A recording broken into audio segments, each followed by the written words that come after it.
Good day to you, citizens of the galaxy. This is James with your TI report. A new age has dawned and a new emperor has been crowned. As we enjoy this age of peace, we look back as to how Empire has returned to the galaxy. The dark years drew to a close, with 6 great houses vying to replace the Lazaks. Wise King Jeremiah led the kingdom of Xcha. His Highness hoped to slowly expand and heavily fortify taken territories in his quest to bring peace to the galaxy. Always looking for profit, Jody led the Emirates of Hakan. Jody would look to establish a strong trading partner to enrich his people and take the throne. The universities of Jolnar were led by Tommy. The headmaster hoped to avoid prolonged war with his neighbors and use the brilliant minds of the Hylar to overwhelm the galaxy with powerful technologies. Chris commanded the Mintak coalition with an eye for battle. The Hand hoped to raid and pillage the other houses, especially the rich Hakan. Chancellor Chuck's sinister mind swirled with plots to take the galaxy from all those who would oppose the Mindnet. The cyborg planned to unearth ancient Lazak's technologies to obliterate his enemies. And finally, the nameless Seakark formulated ploys deep within the forests of Shalak. He would need to act with precision and quickness as he envisioned a noose of cyborgs and turtles tightening around his neck. Would one of these factions lead the galaxies out of the dark years and into an age of light? Only time would tell. Space Year Round 1 began in peace, with each faction looking at the planets surrounding them. Ambition propelled them from their home systems in the name of conquest. Jody took trade and offered commodities to other factions for promissory notes and other excessive demands. The factions balked and became relieved when fair deals were offered. But was that the Kiron's plan all along? The galaxy cast a wary eye as the year drew to a close, with Xcha scoring corner of the market to move into the lead. Space Year Round 2 would be a pivotal year in the conflict. Hakan continued his aggressive deal-making, offering Xcha the choicest of deals.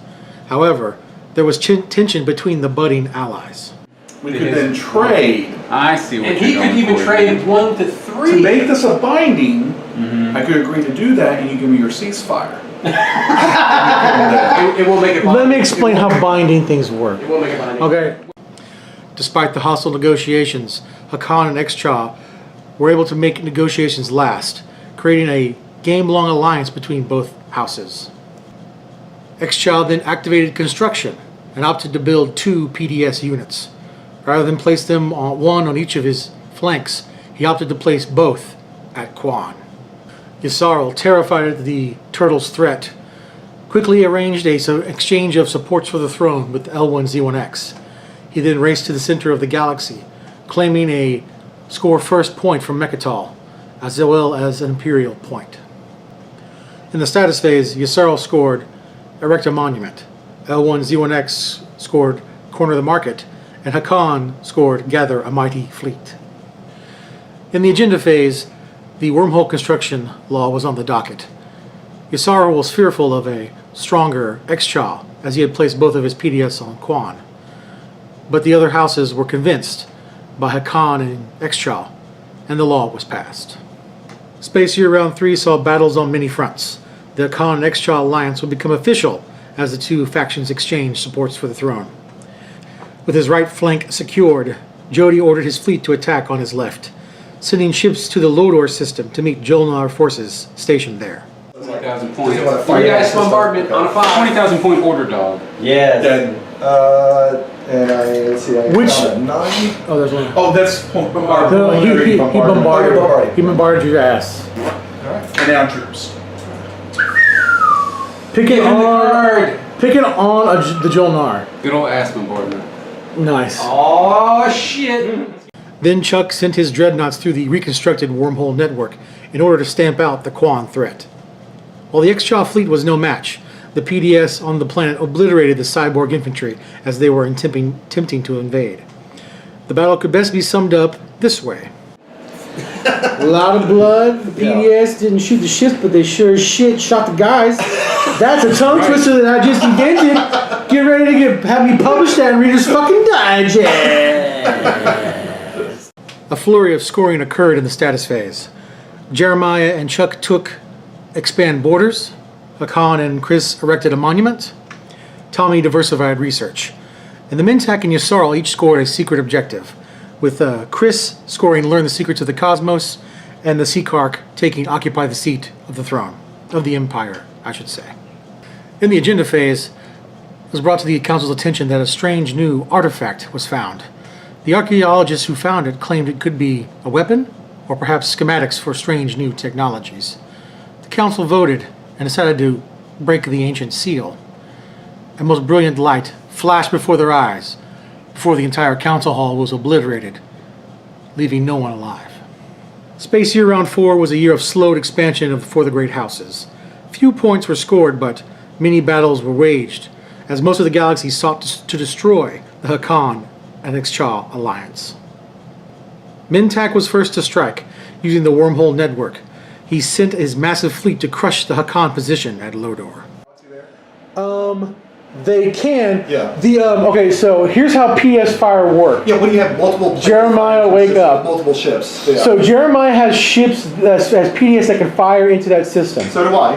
And so do you. You can only, if you are not a combatant in it, you can only fire at the active player. So you can only that was my fire question. at That was Chris. my question. Okay. Here we go. Okay, Pirates of the Caribbean theme song. So Jeremiah, you have the ability to fire PDS at Chris, who is attacking your ally Jody. Oh yeah, I'm gonna shoot him. So I So- have 3. No, it is only wormhole to wormhole, So you got 2. plus plasma scoring. So 3. Yes. So Chris, do you have animass deflectors? Yes. Sure. Roll 3 dice, and you're trying to hit 6s. Do you wish to use graviton lasers on this roll?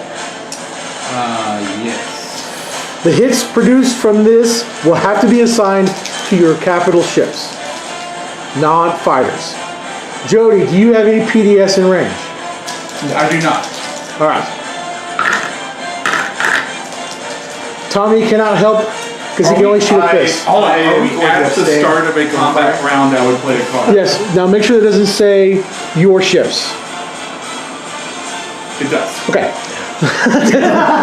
Oh, that's right. This is your combat. So we are not starting combat yet. This is pre-combat fire. Pre-combat. Okay. So roll your fucking dice, Jeremiah. What am I looking to roll? You roll 6s. 6. So 1 hit.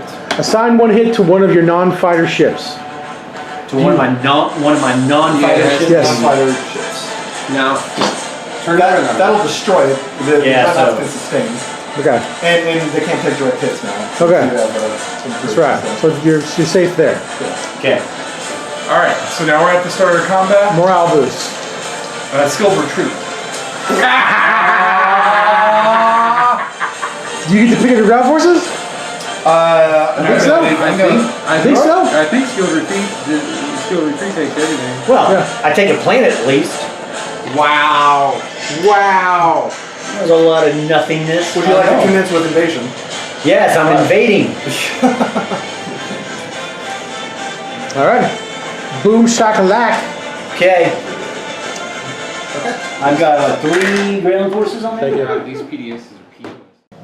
Tommy would press the offensive against Jody, sending dreadnoughts and infantry to take Starpoint, invading the planet and destroying a space dock stationed there. But the Alliance was not crushed.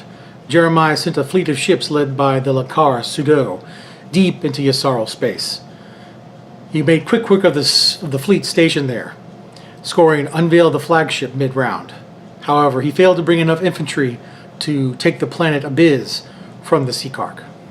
In the status phase, Jolnar scored Expand Borders, and L1 scored Found Research Outposts. In the agenda phase, Chuck was able to score Crown of Amphidia, wielding his political power from his recent conquest of the empty Mechatol. Space Year Round 5 began with incredible news. King Jeremiah withdrew his bid for control of the galaxy. His existing forces would defend Xcha territory, but he would no longer seek to conquer others. Hakan was most troubled by the news, and Yassaral was most pleased. Jody, not one to linger on bad news, ordered fleets to retake Lodor. As the last of the pirate ships were obliterated, the Kiron sent a message to the Mintak over subspace. All right, get your take rate. No, it wasn't worth it, Jody.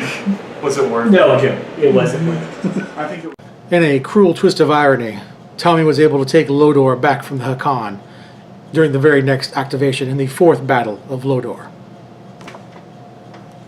Eager to regain some lost ground, Jody sent in a battle fleet to retake Starpoint from the Hylar. Oh, this one.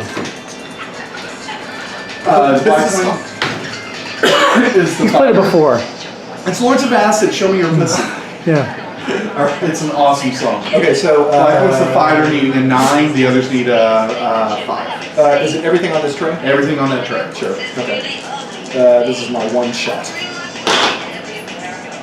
2 hits? 2 hits. 2 hits. Okay, it's over. 1 hit. Fighter. Ka-ching. Ping-pong. Do what you conduct Bombardment? plans. There you go. 1, 2, 3. 3. Jeez, So- Jody's actually That's hot. all of it. Yeah, okay. Very good. Yeah, but they're hot when they need to be hot. I just need 1 hit. And that start one card. Points. Glad I spent it already. I had a feeling. Over to Tommy and the Fish. Dibs on Tommy and the Fish is a band name. The border wars of round 5 proved to be costly to the Hakan. A fact some factions delighted in. So, What did you say? He has to say his line. You said get the camera. Okay, I asked to get the camera because the Hakan activated their home system and moved some of their fleet back in there. Jody, would you like to build? I would not at this time. Why? What is it? No money. You really enjoyed that. You really enjoyed that. Wow.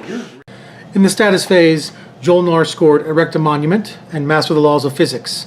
L1Z1X scored Diversify Research as well as an Imperial point mid-round. And Yasarl scored Centralize Galactic Trade. As the strategy phase for round 6 began, it appeared as though L1Z1X was most likely to take the throne. However, as Chuck reached for the strategy card 8, Tommy played Public Disgrace, forcing Chuck to choose another card. Well, that was brutal. Left with trade. No! You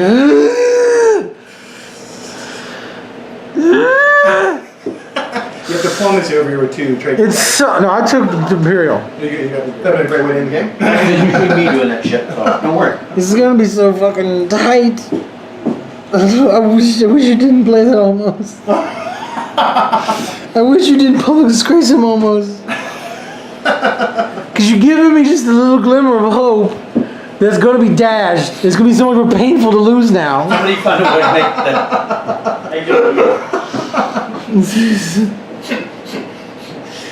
Oh my god. Set you up to fall. Yes, exactly. Oh, he's still gonna win, James. Alright. Space Year Round 6 then began on a knife's edge. Yasarl immediately began using the stall action, hoping to buy some time. Tommy immediately became suspicious of possible goblin treachery. After L1Z1X moved to fortify Mechatol with a newly built Warsun, the Seakark began to move out from the shadows. While technically abiding by his alliance with the L1, Yasarl was able to take an empty planet from the cyborgs without breaking their support for the throne contract. Tommy and Jody immediately saw the threat of Yasarl and used what little activations they had left to stage an attack on Reptilian using Hakan's warfare strategy. The Seakark continued his quest for planets as he took Welland, using his penultimate action card, Maneuvering Jets, to dodge cannon fire from Quan. Yasarl quickly played the Imperial strategy card and scored Found Research Outpost in the middle of the round. Hakan then sent his fleet into the home system of the Yasarl, making quick work of the small goblin fleet. Jody then ordered all units to land on Reptilian. The Seakark smiled and played his last action card, Parlay. Hakan was forced to end the invasion, ensuring a Yasarl win in the status phase via Galvanize the People. Congratulations to the Seakark of Yasarl. May his reign last forever. I'm James with TI Reports.